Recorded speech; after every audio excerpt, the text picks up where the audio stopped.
Hello friends, today we will discuss HO model, Heckscher-Ohlin theory, Leontief paradox and factor intensity reversal.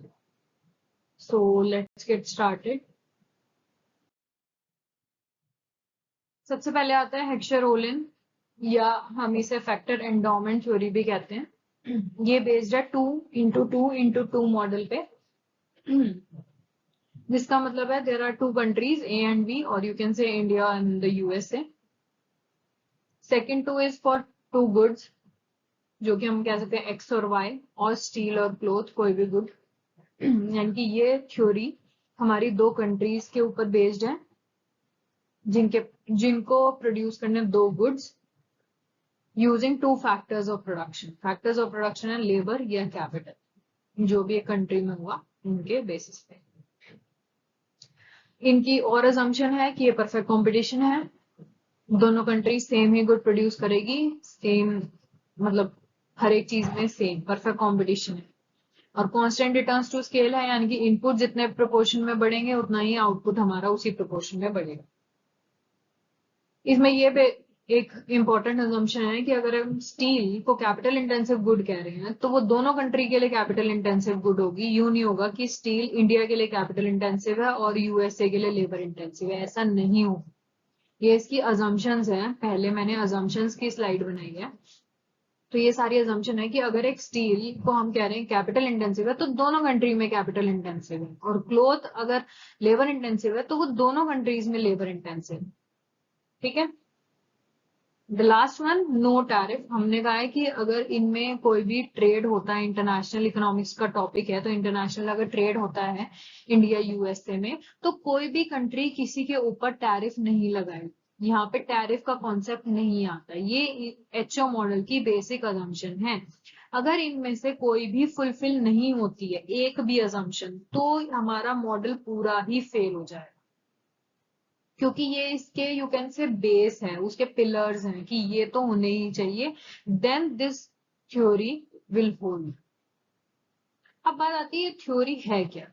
हेक्शर-ओलिन दो economist ने जिन्होंने ये theory दी। इसके बाद सेमिल्सन, पॉल सेमिल्सन भी आए थे, तो इसको HOS थ्योरी भी कहते हैं, हेक्शर-ओलिन सेमिल्सन थ्योरी, या हम इसे फैक्टर एंडोमेंट थ्योरी भी कहते हैं कि फैक्टर एंडोमेंट यानी किस कंट्री में कौन से फैक्टर ज्यादा है उस पे बेस्ड है ये theory.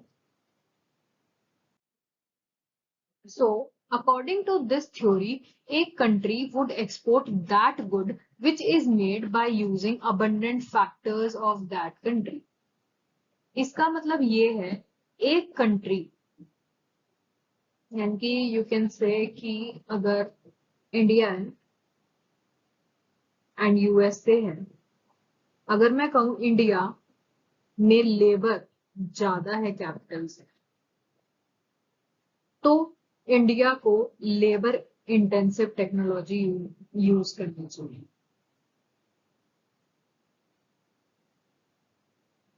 Labour intensive technique should be used. क्यों? क्योंकि लेबर ज्यादा है तो लेबर यहाँ पे चीप मिलेगा।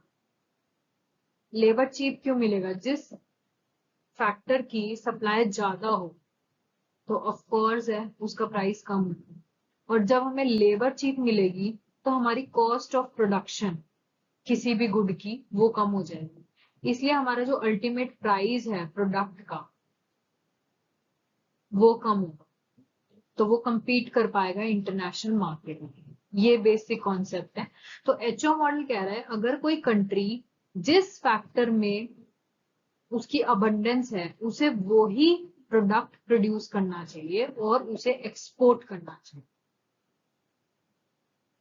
ठीक है। तो इंडिया को एक्सपोर्ट करना चाहिए लेबर इंटेंसिव प्रोडक्ट, और ऑन दी अदर हैंड अगर मैं यूएसए की बात करूं, यहाँ पे कैपिटल ज्यादा है लेबर से, तो ये कैपिटल इंटेंसिव कंट्री है, तो इसको कैपिटल इंटेंसिव गुड प्रोड्यूस करना चाहिए एंड वो इंडिया को एक्सपोर्ट करना चाहिए। बस बेसिक यही है इसमें। इस थ्योरी में और कुछ ऐसा खास है नहीं कि अगर मैं इंडिया की हूं और यहाँ पे लेबर ज्यादा है तो मैं कौन सा गुड एक्सपोर्ट करूंगी, लेबर इंटेंसिव। ठीक है, so moving on, India would export labour intensive good as India has abundant factor या एंडोमेंट अबंडेंट लेबर है, इसीलिए बिकॉज लेबर इज चीप होगा, this implies cost of production मेरी कम हो जाएगी, इसलिए India is able to provide good at lower price possible in the international market. Similarly एक capital endowed country will export good that use capital intensive production technique. ठीक है, अब यहाँ पे बात आती है कि एचओ मॉडल की एक बेसिक असम्पशन है कि ये टैरिफ नहीं लगवाती, टैरिफ इन्होंने कहा नो टैरिफ। तो अगर मैं कहूं कि टैरिफ लग गया, मान लो कि मैं कह रही हूँ टैरिफ लगेगा, हम एक्सपोर्ट करेंगे ना दूसरी कंट्री में, then we will impose tariff, तो इससे क्या होगा, इससे क्या होगा, हमारा एचओ मॉडल फेल हो जाएगा। एंड अगर मैं आपसे पूछूं कि मैंने टैरिफ लगा दिया, मैंने यूएस से कोई प्रोडक्ट बनाया, मंगवाया, और मैंने उसके ऊपर टैरिफ लगा,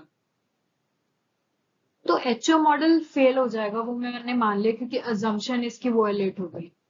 लेकिन कौन सी इंटरनेशनल थ्योरी विल होल्ड, वो आप सोचो। मैंने उसके ऊपर एक वीडियो बना रखी है कि टैरिफ लगने से क्या होता है, उसका इम्पैक्ट क्या पड़ता है।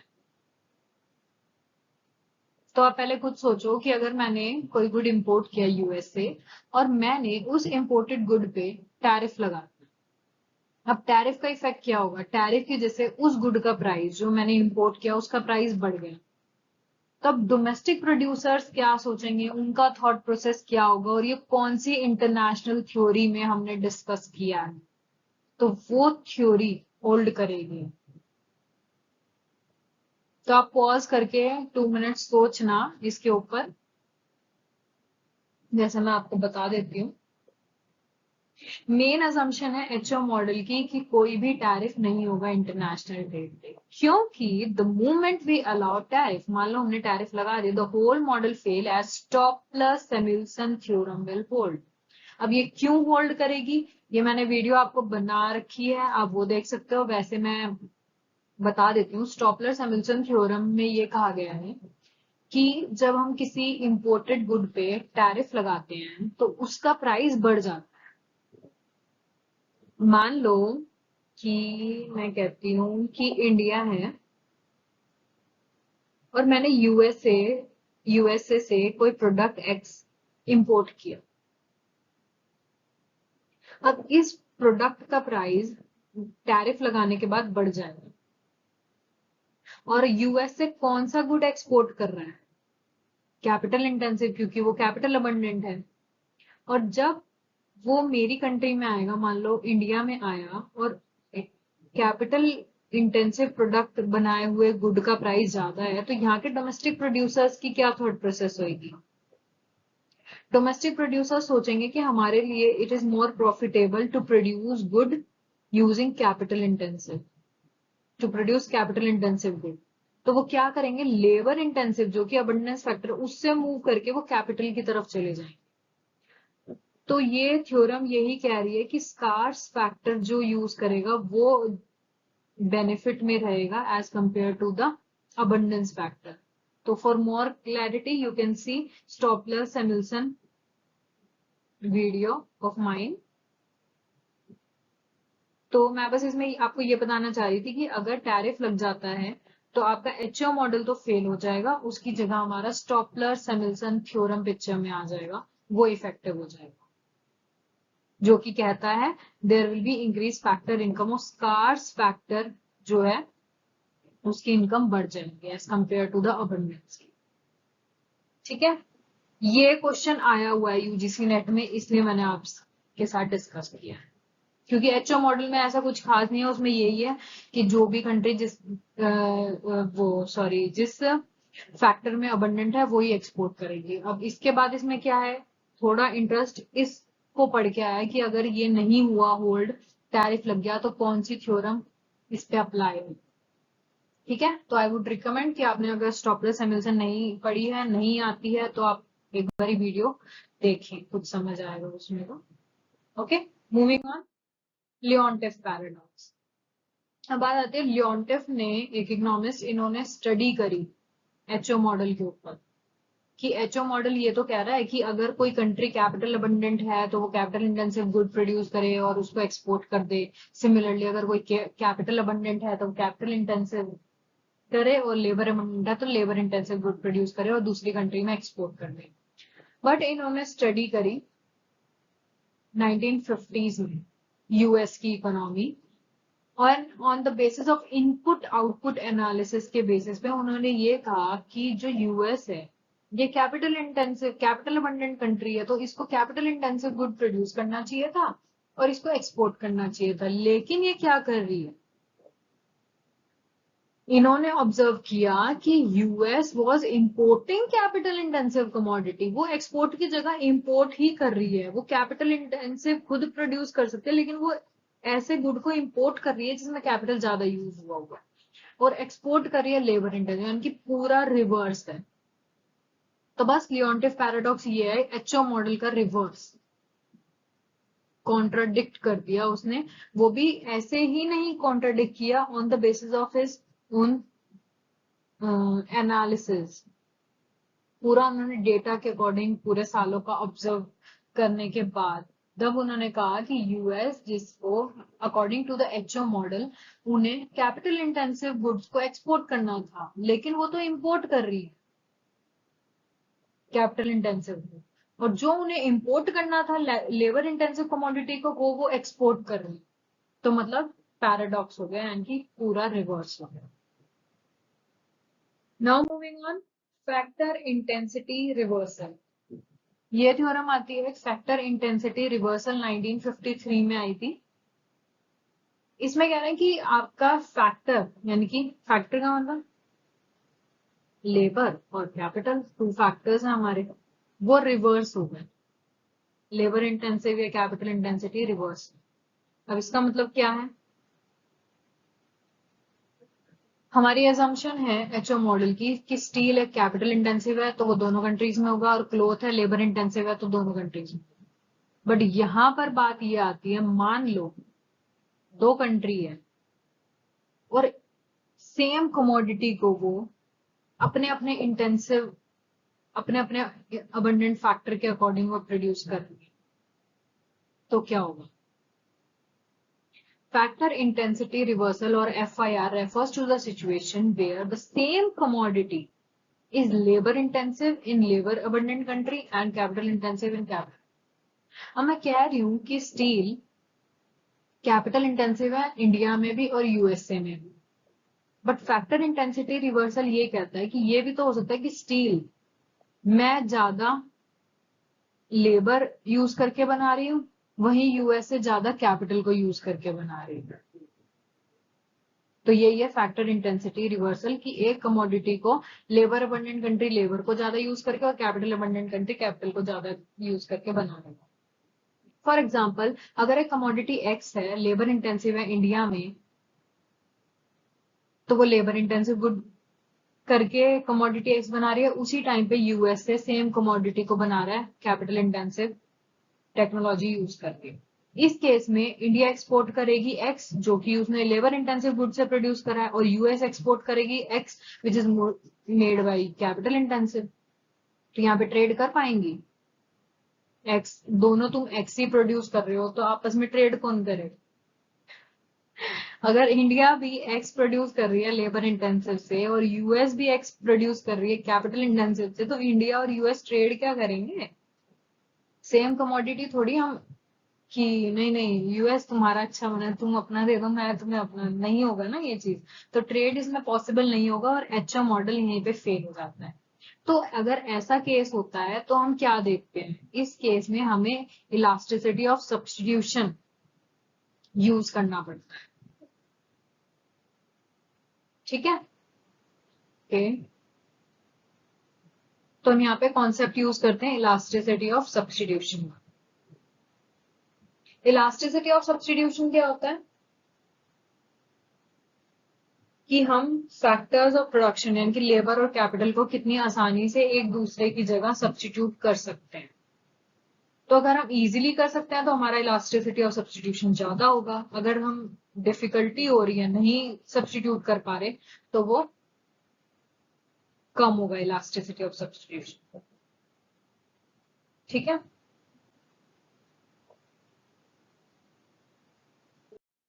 यस। हाँ, तो हम फैक्टर इंटेंसिटी रिवर्सल पे थे। इसके एग्जांपल में जैसे फैक्टर इंटेंसिटी रिवर्सल और FIR में occur when the possibility of factor substitution is much greater in the production of wheat than in the production of cloth। मान लो wheat और cloth दो प्रोडक्ट्स हैं हमारे पास, wheat and cloth, और हमने ये ऑब्जर्व किया कि फैक्टर सब्स्टिट्यूशन ज्यादा है wheat की प्रोडक्शन में एज कंपेयर टू क्लोथ। तो इसका मतलब elasticity of substitution of labour for capital in the production of wheat India में ज्यादा है as compare to the cloth. तो इसका मतलब है वीट जो है हमारा लेबर इंटेंसिव कमोडिटी है।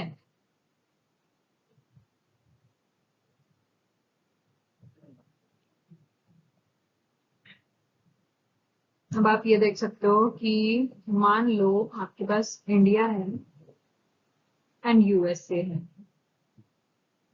हम दो गुड प्रोड्यूस करते हैं, यहाँ पे वीट एंड एक है आपके पास क्लोथ।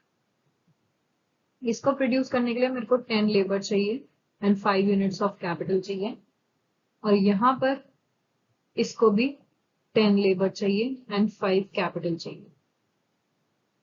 अब मैंने देखा कि अगर मेरे को वीट प्रोड्यूस करना है तो मैं कैपिटल को कम करके 2 यूनिट्स कम करके यानी कि 3 कैपिटल यूज करके मैं लेबर को आसानी से मैं 15 लेबर इंक्रीज कर सकती हूँ। But in the production of cloth ये नहीं हो सकता क्योंकि मेरे को कैपिटल 5K तो चाहिए ही चाहिए। तो जब तक मैं इसको कम नहीं करूंगी तो मैं इसको कैसे सब्स्टिट्यूट करूं? तो यहाँ पे सब्स्टिट्यूशन नहीं पॉसिबल। तो इलास्टिसिटी ऑफ सब्स्टिट्यूशन यहाँ पे लो होगा, यू कैन से 0 भी हो सकता है, और यहाँ पर मैंने इजीली सब्स्टिट्यूट कर दिया तो इलास्टिसिटी ऑफ सब्स्टिट्यूशन मेरा हाई होगा। तो अब जिस गुड की प्रोडक्शन में मेरी इलास्टिसिटी ऑफ सब्स्टिट्यूशन ज्यादा है, वो भी in the favour of abundant factor, तो मेरी उसमें मतलब उस प्रोडक्ट को मैं बनाना प्रेफर करूंगी, या वो ही मेरी इंटेंसिव प्रोडक्ट होगा, यानी कि वीट मेरा लेबर इंटेंसिव प्रोडक्ट हो जाए। ठीक है, तो जिसमें मेरी इलास्टिसिटी ऑफ सब्स्टिट्यूशन जिसकी प्रोडक्शन में आसानी से आ रही है मतलब हाई है, तो मेरा इंटेंसिटी भी उसी प्रोडक्ट की प्रोडक्शन में होगा। अगर मैं वीट की प्रोडक्शन में आसानी से सब्स्टिट्यूट कर पा रही हूँ तो मेरी लेबर इंटेंसिव टेक्नोलॉजी यूज होगी, मैं लेबर अबंडेंट कहलाऊंगी। वहीं अगर मैं कैपिटल उसमें कर रही हूँ मतलब ज्यादा कैपिटल यूज कर पा रही हूँ तो मैं कैपिटल इंटेंसिव कहलाऊंगी।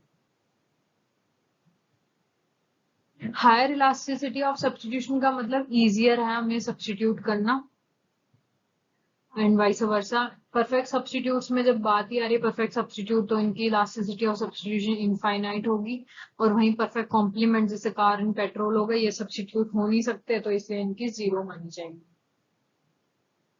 अब बात आती है फैक्टर इंटेंसिटी रिवर्सल जब होती है जब मान लो दो कंट्रीज है A और B, एक लेबर इंटेंसिव है एक कैपिटल इंटेंसिव, लेकिन both countries export labour intensive. क्यों भाई? दोनों एक्सपोर्ट कर रही हैं लेबर इंटेंसिव, क्यों? यहाँ पे तो लेबर इंटेंसिव है, ये तो एक्सपोर्ट करें इनका तो समझ आता है एक्सपोर्ट, लेकिन यहाँ पे तो इसको इंपोर्ट करना चाहिए था ना, इंपोर्ट करना चाहिए था लेबर इंटेंसिव को, लेकिन ये भी एक्सपोर्ट कर रहे हैं। तो यहाँ पे ये क्या दिखा रहे हैं? ये फैक्टर इंटेंसिटी रिवर्सल ही दिखा रहे हैं कि यहाँ पे कैपिटल इंटेंसिव को इसने लेबर इंटेंसिव बनता है। अगर दो कंट्री अलग अलग इंटेंसिव प्रोडक्ट है उनका, लेकिन वो एक्सपोर्ट या इंपोर्ट सेम ही गुड कर रही है, लेबर इंटेंसिव या कैपिटल इंटेंसिव, तो फैक्टर इंटेंसिटी रिवर्सल आपका होगा पिक्चर। और फैक्टर इंटेंसिटी रिवर्सल जब भी होता है जब आइसो पॉइंट जो है आपका इंटरसेक्ट करता है each other at more than 1 point. ये जो मैंने पॉइंट्स लिखे हैं ये मैंने इस मार्क में इसलिए डाले हैं क्योंकि इसके ऊपर यूजीसी नेट में क्वेश्चंस आ चुके हैं, ये उन्हीं के ऊपर बेस्ड। ठीक है, तो आपका फैक्टर इंटेंसिटी रिवर्सल जब होता है जब आइसो पॉइंट जो है प्रोडक्ट्स का वो मोर देन 1 पॉइंट इंटरसेक्ट करता है। कि यानी कि एक कंट्री ज्यादा लेबर, सेम प्रोडक्ट को एक कंट्री ज्यादा लेबर यूज करके बना रही है और दूसरी कंट्री ज्यादा कैपिटल यूज करके बना रही है। तो इसीलिए हमारा जो, अगर मैं ग्राफ में बनाऊं आइसो पॉइंट, तो इनका ऐसा हो कि अगर एक कंट्री इतना लेबर यूज करके, यहाँ पे लेबर है, यहाँ पे कैपिटल है और ये आइसो पॉइंट्स है, तो यहाँ पे इतना लेबर यूज करके कैपिटल कम यूज कर रही है, लेबर ज्यादा यूज करे, वहीं दूसरी कंट्री ज्यादा कैपिटल यूज करके कम लेबर यूज करके वही प्रोडक्ट को बना रही है। तो यहाँ पे आइसो पॉइंट जो है वो मोर देन 1 पॉइंट इंटरसेक्ट करेंगे। इट इज पॉसिबल, ये पॉसिबल भी कब है, जब, अब मैं कह रही हूँ लेबर और कैपिटल, यहाँ पे ज्यादा लेबर यूज कर रहे हो, यहाँ पे ज्यादा कैपिटल यूज कर रहे हो, ये क्यों कर पा रहे हो, क्योंकि इलास्टिसिटी ऑफ सब्स्टिट्यूशन आपकी ज्यादा है। मेन क्रक्स क्या है, मैं कह रही हूँ मैं इसमें ज्यादा लेबर यूज कर रही हूँ, मैं इसमें ज्यादा, दूसरी कंट्री ज्यादा कैपिटल यूज कर पा रही है, वो क्यों यूज कर पा रही है, क्योंकि इलास्टिसिटी ऑफ सब्स्टिट्यूशन जो है लेबर और कैपिटल में वो ज्यादा है प्रोडक्शन में।